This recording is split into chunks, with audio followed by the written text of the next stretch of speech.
Hey Jasper, today I want to show you about something really curious that I don't understand with my quail. I showed you what happens with the eggs inside of the quail when I butchered them last week, but I will add this little video about that from yolk to egg in this video too. But then when this little quail started laying about 1 week ago, they start laying when they're about 6 weeks, what is ridiculously early. They start laying eggs with the first egg like this. And you think, okay, that's small. But then the second egg is a double yolk. What is strange. So you see the difference between the first and second egg.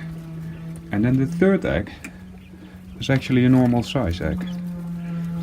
So you see the tree and you think, okay, why does this happen? I have no clue. Because the second egg is so big.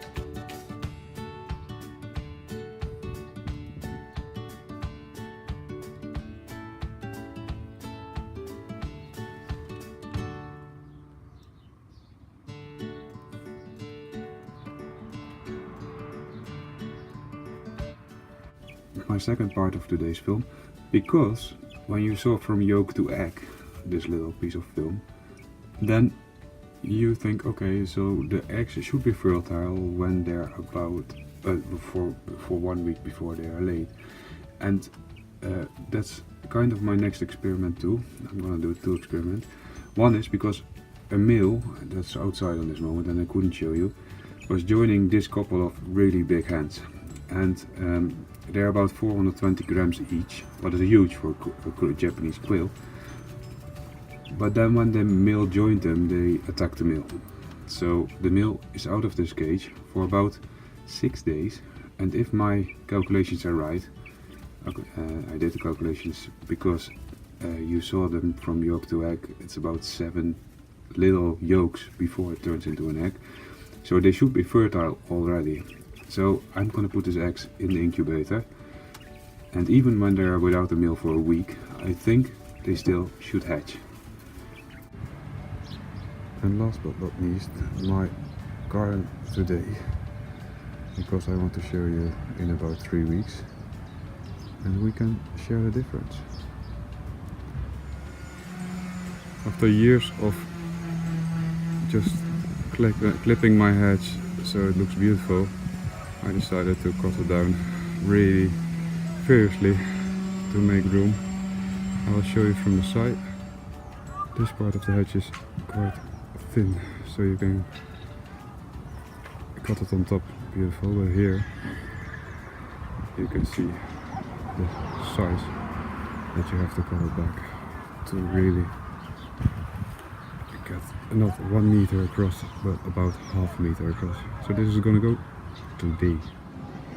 My garden is growing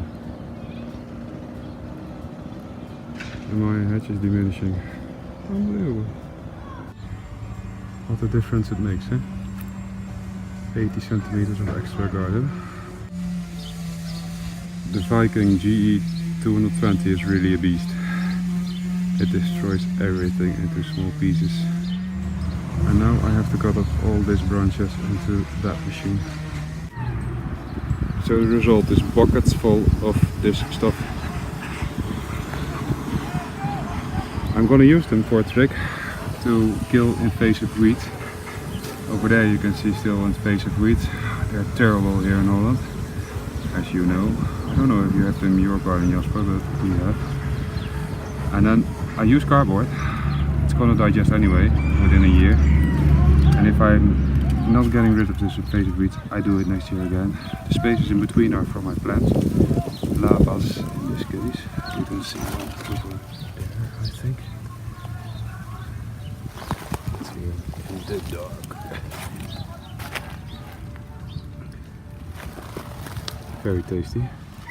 So, put the mulch on top and get rid of the weeds. But it's not going to get easier than this. And beautiful at the same time. I will show you the end result in about an hour.